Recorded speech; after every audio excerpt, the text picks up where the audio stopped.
Hello friends, అందరు బాగున్నారా? జై శ్రీకృష్ణ, జై శ్రీకృష్ణ, శ్రీమాత్రే నమ. ఇప్పుడు మనం ఒక ఫోటో గురించి మాట్లాడుకుందామండి. ఆ ఫోటో ఈ ఫోటో గంగమ్మ తల్లి అవతారం వేషం.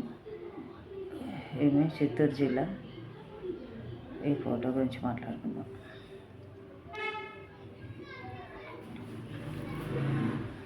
ఈ అమ్మవారు చిత్తూరు జిల్లాలో చాలా శక్తివంతమైన టెంపుల్ అట. అమ్మవారు వెలిసింది అక్కడ. గుడి చాలా పవర్ఫుల్ అమ్మవారు. అయితే అక్కడ జాతర జరుగుతుందట, చాలా బాగా జరుగుతుందట. అయితే దాని గురించి ఇప్పుడు మనం మాట్లాడుకుందాం. అమ్మవారి గురించి,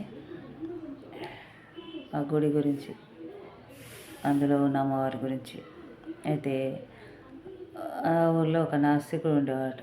ఆ నాస్తికుడు అసలు దేవుళ్ళు దేవతలు అంటే ఆయనకు అసలు నమ్మకమే లేదు. అయితే ఒకరోజు అర్ధరాత్రి పూట ఆయన ఎక్కడికో బజార్కో మరి సినిమాకో పోయి వస్తున్నట్టున్నట. వస్తుంటే అక్కడ ఒక స్త్రీ తెల్ల చీర మల్లెపూలు పెట్టుకొని నడుచుకుంటూ వెళ్తుందట. ఆమె నడుచుకుంటూ వెళ్తుంటే ఇది ఆయన కంటపడింది.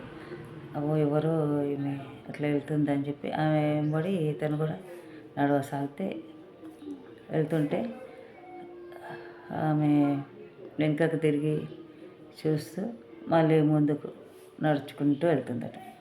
ఆయన వేగంగా, ఇంకా వేగంగా, ఆమె కంటే వేగంగా వెళ్ళాలని ఇంకా వేగం పెంచుకొని వెళ్తుంటే ఇంకా అతని కంటే వేగంగా ఆమె నడుచుకుంటూ వెళ్తుందట.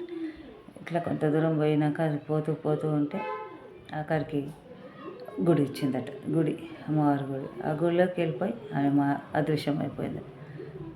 వేసిన తలుపులు వేసినట్టే ఉన్నాయి. గుడి లోపల గర్భగుడిలోకి వెళ్ళిపోయింది.